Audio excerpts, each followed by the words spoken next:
Альянс Алтын өнүктүрүү фонду билим берүү тармагында бир катар демилгелүү иштерди жетектеп келет. Алсак бүгүн 30 майда Кыргыз Республикасынын президентинин Талас облусундагы ыйгарым укуктуу өкүлчүлүгүндө 2023-2024 окуу жылынын жыйынтыгы менен облус аймагындагы алтын тамга артыкчылык аттестатына ээ болгон окуучуларды сыйлоо аземи болуп өттү.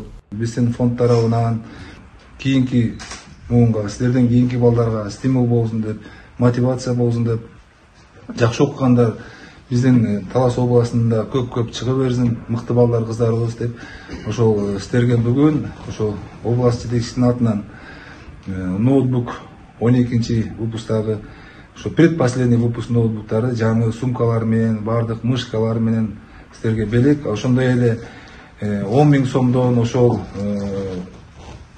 окуучунун мектебиндеги мугалимдерге, окуткан мугалимдерине, жалпы мугалимдерине 10 000 сомдон биздин акчалай сыйлыгыбыз бар. Ошонун да тапшырып коюңузга уруксат этсеңиздер. Иш-чара Кыргыз Республикасынын президентинин Талас облусундагы ыйгарым укуктуу өкүлү Нурлан Дарданов Альянс Алтын өнүктүрүү фондунун жетекчиси Батыр Качкынбаевдин катышуусунда уюштурулуп, окуунун жыйынтыгы менен ийгилик жараткан окуучулардын ар бирине бирден ноутбук, ал эми мугалимдерине 10 000 сомдон акчалай сыйлык тапшырылды. Мен ыраазычылыгымды биринчи эже агайларыма билдирем, Эржан айга жана өзүмдүн сабак берген мугалимдерге билдирем. Жана ошондой эле ата-энеме алар ар кандай курстарга жөнөтүп, үйдөн да колдоо көрсөтүп жатышты.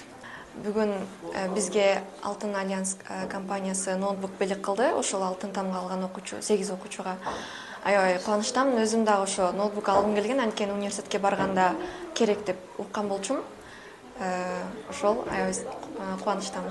Мындай иш-чараны Альянс Алтын өнүктүрүү фонду демилгелеп, окуучулардын билим алуусуна стимул берүү максатында уюштурулду. Эске салсак, быйыл окуу жылынын жыйынтыгы менен Талас облусунан 8 бүтүрүүчү артыкчылык аттестатына ээ болушкан.